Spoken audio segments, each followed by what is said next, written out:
ZeRo is the god of Smash 4, winning pretty much every tournament he goes to. He hasn't placed below first at a tournament in months. However, he hasn't faced much national or international competition since Apex and Diddy's nerf. Thankfully, national tournaments CEO and EVO are coming up in the next 2 months, and we'll be able to see ZeRo face the best the world can offer once again. These are the 5 players that I think have the best chance of beating ZeRo. Note that in order to make this list, I have to believe that they can defeat both ZeRo's Diddy and Sheik. Luigi main Mr. Concon took a set off of ZeRo's Diddy recently, but got dominated in the second set by his Sheik, so he's not on the list because now that ZeRo switches to Sheik for certain matchups, I don't think he'll ever lose to Mr. Concon again. This video does not mean to detract from ZeRo's greatness as a player. As of right now, he's still the favorite to win both CEO and EVO. This also assumes that not much will change in terms of balance from now until those tournaments. I don't know what changes the Lucas patch will bring, and it's pointless to speculate on it. Also, just because a player didn't make this list doesn't mean they don't have a chance of beating ZeRo. There's a handful of incredible players that just missed this list.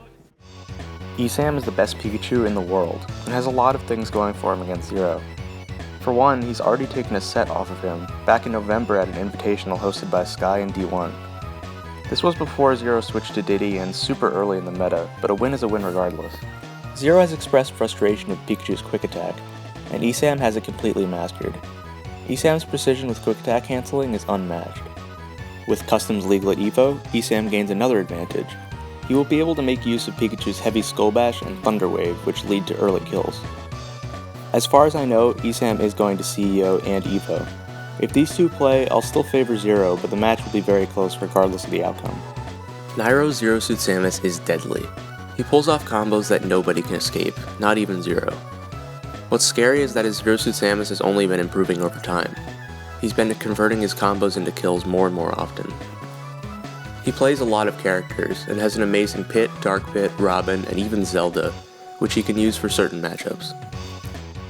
The only concern for Nairo is that his defense seems to be lacking at times, and he gets grabbed more than most top players. Therefore, Diddy is probably ZeRo's best option against Nairo, and ZeRo has not lost a set to Nairo with Diddy as of yet. ZeRo will probably outplay Nairo in neutral, but Nairo's punish game and clutch factor could bring him out on top. I want to play people who try to optimize. That's why I think Japan is stronger than America right now. Yes, Japan is better than you guys, because Japan tries to be optimal. Japan tries to play the game the best they can. America... ZeRo might be onto something, because none of the top 3 players on this list are from the United States. Rain is the #1 ranked player in Japan, and like ZeRo, he mains Sheik and Diddy, although he's been leaning more towards Sheik lately after Diddy's large nerfs. He plays very similarly to ZeRo, passive in the neutral and aggressive when he wants to push his advantage. He's known for studying top players' habits and punishing them for repetitions in their play.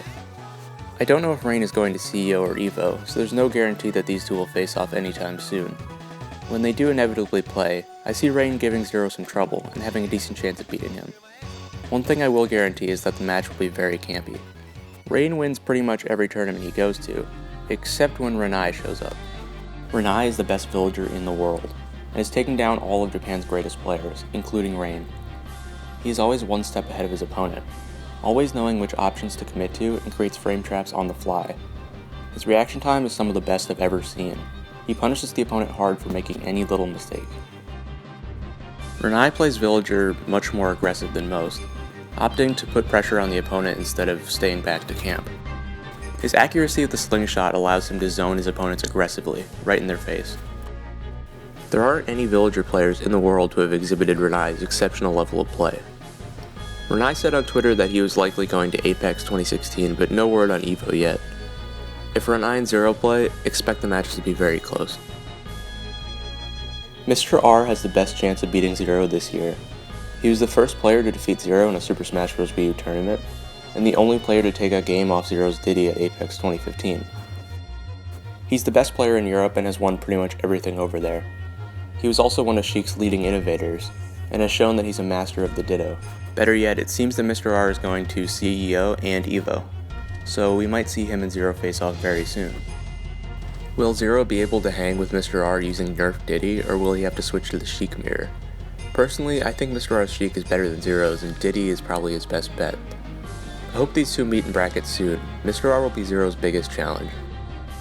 Thanks for watching. Please check out all the streams that I took footage from. They're all amazing and provide great content. Also, I'm gonna add the Twitter pages for all the players featured in this episode, so you guys can go follow them.